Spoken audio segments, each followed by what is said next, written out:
बिस्मिल्लाहिर्रहमानिर्रहीम। अस्सलाम वालेकुम स्टूडेंट्स, मुझे उम्मीद है कि आप सब खैरियत से होंगे और आप सबकी ग्रामर लर्निंग बहुत अच्छी जा रही होगी। स्टूडेंट्स, आपको पता है कि हमने ग्रामर में active voice passive voice series start की हुई है और आज का हमारा टॉपिक है फ्यूचर परफेक्ट टेंस। अब ग्रामर में हम क्या करते हैं कि सबसे पहले हमारा जो फोकस होता है वो होता है टेंसेस पर, राइट। क्योंकि टेंसेस बहुत इंपॉर्टेंट होते हैं because they are the backbone of English grammar. जब हमारे टेंसेस के कॉन्सेप्ट्स क्लियर हो जाते हैं तो हम ग्रामर में कोई भी चीज़ बहुत ईजीली सीख लेते हैं। तो टेंस सीरीज़ करने के बाद अब हमने active voice passive voice series start की हुई है। टेंस सीरीज़ में हम हर टेंस को डिटेल में कर चुके हैं, तो हम यहाँ पर जस्ट करेंगे ब्रीफली रिकैप्चर उसके मेन पॉइंट्स को, ठीक है, और फार्मूलाज को। फ्यूचर परफेक्ट टेंस के जो मेन पॉइंट्स हैं, बेसिक पॉइंट्स हैं, उसमें सबसे पहले क्या होता है कि पहचान क्या होती है। हमें कैसे पता चलेगा कि ये जो उर्दू सेंटेंसेस हैं इनको जब हम ट्रांसलेट करेंगे तो इंग्लिश में हम कौन सा वाला टेंस यूज़ करेंगे, यानी कि हम फ्यूचर परफेक्ट टेंस यूज़ करेंगे तो कैसे पता चलेगा। तो उसके लिए ये है कि इसकी आइडेंटिफिकेशन ये है कि उर्दू जुमले के आखिर में चुका होगा, चुकी होगी, चुके होंगे, चुका हूँगा वगैरह आता है। यानी कि जब होगा, चुका होगा, चुकी होगी, चुके होंगे वगैरह, तो हमें पता चल जाएगा कि हमने इन जो सेंटेंसेस को है वो ट्रांसलेट करते वक्त फ्यूचर परफेक्ट टेंस यूज़ करना है इंग्लिश में, राइट। उसके बाद हेल्पिंग वर्ब्स कौन से यूज़ होते हैं, विल हैव और shall have. Form of verb कौन सी यूज़ होती है जी, थर्ड फॉर्म ऑफ वर्ब, जिसको हम V3 भी कह सकते हैं, राइट। यहाँ तक हो गए बेसिक पॉइंट्स, बहुत ईजी से हैं, ठीक है। अब यहाँ पर हम एक और स्टेप करते हैं जब हम इसको डिटेल में डिस्कस करते हैं कि वो क्या होता है, classification of pronouns according to helping verbs, ठीक है। तो वो आपने समझ लेना है टेंस सीरीज़ में।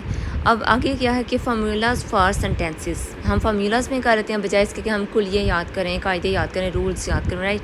हम उसका जस्ट फार्मूला याद कर लेते हैं। फार्मूला क्या है सिंपल सेंटेंस के लिए, सबसे पहले सब्जेक्ट, फिर विल हैव या शैल हैव, इन दो में से कोई एक लगेगा according to subject, right, plus V3 जिसका मतलब है third form of verb plus object.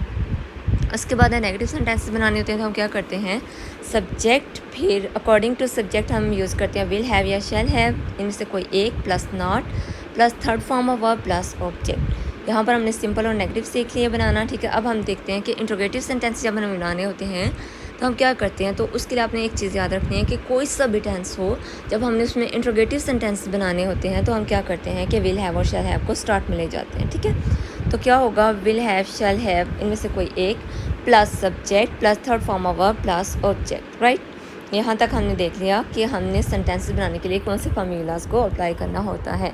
अब क्या है कि हमारा फोकस है जो आज के लेक्चर में वो है एक्टिव वॉइस पैसिव वॉइस पर।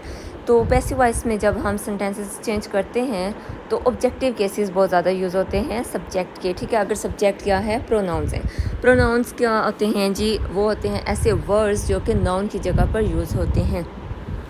तो इंग्लिश लैंग्वेज में 7 प्रोनाउंस हैं जो कि एज ए सब्जेक्ट भी यूज़ होते हैं। वो कौन कौन से हैं, I, we, they, you, he, she, it, right. तो I, we, they, you, he, she, it क्या हैं, इनके हैं ये subjective case, right. Objective case में ये क्या किस में चेंज हो जाते हैं वो अभी हम देख लेते हैं। I change into me, mine, mine, right. We into us, he into him और his, they into them, she into हर।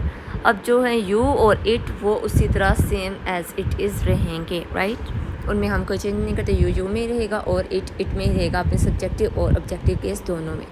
बाकी जो चेंजिंग्स थी वो हमने देख ली हैं। अब हम देखते हैं कि जब हमने फ्यूचर परफेक्ट टेंस में एक्टिव वॉइस से सेंटेंस को चेंज करना था पैसिव वॉइस में, तो हम कौन से स्टेप्स या रूल को फॉलो करते हैं। सबसे पहले क्या है कि object takes the place of subject, ठीक है, या हम ये भी कह सकते हैं subject takes the place of object. तो क्या हो जाएगा कि सिंपल फार्मूला क्या होता है, सिंपल स्ट्रक्चर क्या होता है इंग्लिश लैंग्वेज में सेंटेंस का, subject plus verb plus object, यानी कि सब्जेक्ट नंबर 1 पे, वर्ब 2 पर, ऑब्जेक्ट 3 पर। लेकिन जब हम पैसिव वॉइस में चेंज करते हैं तो 1 और 3 को एक्सचेंज कर लेंगे, ठीक है।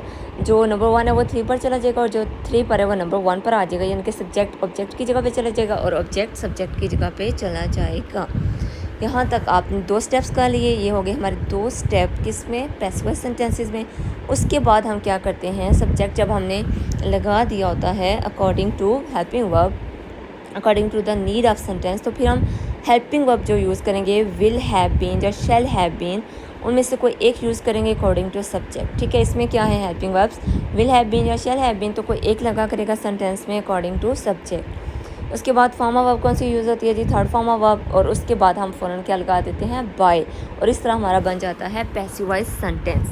अब आपने वन बाय वन रूल्स को समझ लिया, स्टेप्स को समझ लिया। अब हम देखते हैं एग्जांपल्स में कि कैसे सेंटेंसेस चेंज हो जाते हैं एक्टिव वॉइस से पैसिव वॉइस में। I shall have started my work, right? My work will have been started by me. अब shall have है जो वो I के साथ था, तो जब my work हुआ तो will have been, ठीक है, क्योंकि I और we के साथ just यूज़ होगा shall have been, बाकियों के साथ क्या होगा will have been. They will have played cricket, right? Cricket will have been played by them. देखिए सेम एज हम रूल्स को फॉलो कर रहे हैं और बहुत इजीली, बहुत सिंपल वे में हमारे जो सेंटेंसेस हैं वो चेंज हो रहे हैं। हमें कोई कन्फ्यूजन, कोई प्रॉब्लमेटिक चीज़ नहीं है यहाँ पर, ठीक है।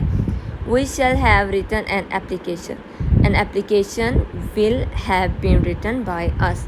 ही will have done his work will have been done by him.